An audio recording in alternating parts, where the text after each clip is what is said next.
I'm going to go super fast because it keeps deleting my longer videos. So we're going to go really quick. This is a comment about my sister wife's closet and the fact that everybody had to be involved. You know, and Mary kept saying, I don't understand why everyone has to be involved. I'm 100% in, but that wasn't what. And this is commenter said, because Robyn wanted to control the lives of her sister wives. 100%. And I actually did a video a couple days ago about this, but it also got erased.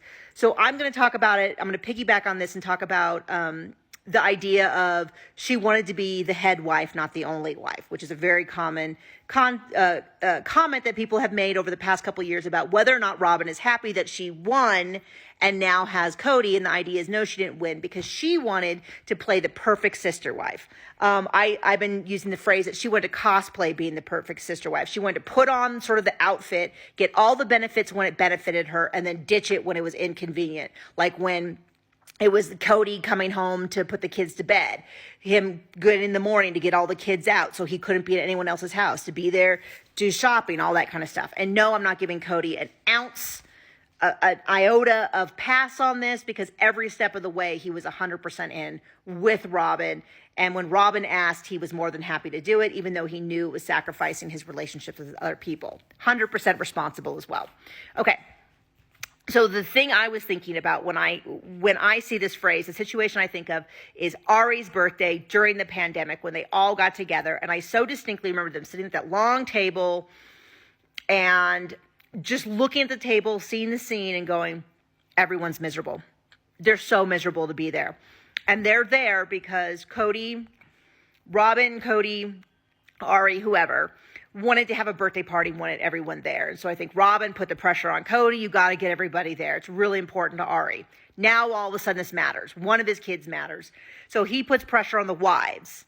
The wives, because they're trying to save their family of 30 years, says, okay, they'll do it. They ask the kids. The kids feel like, I've got to go because if I can't mess up mom and dad's relationship, they're clearly having a hard time. And it flowed down like that. And so then Robyn gets to sit there with her precious child, who's it's not her fault.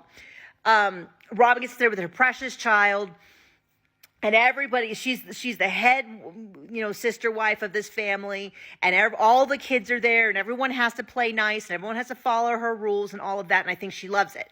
And of course, until she's done playing this role, and then she's like, okay, everybody out, Cody's going to stay here, this is my thing. And of course, this only worked as long as the wives were willing to do that. And eventually they weren't. And they were saying, this is no longer healthy for me. This is no longer healthy for my kids. And they were out, Christine and then Janelle and then Mary, they were all done. And as soon as that happened, the relationship with the kids immediately fell apart, because I really believe, and there's no proof to otherwise, they were doing this to make mom happy, so that dad wouldn't be unhappy at mom, because I'm guessing they knew that if they did something wrong, dad would take it out on mom. And so they all had to walk really carefully. And I think a lot of people who've been in not a polygamous situation, but in a similar situation kind of knows that. And at some point when mom said, hey, your relationship with your father is your own, I'm not going to interfere, they were like, great, then I'm done with him. I am not interested anymore. And that sure seems to be playing out.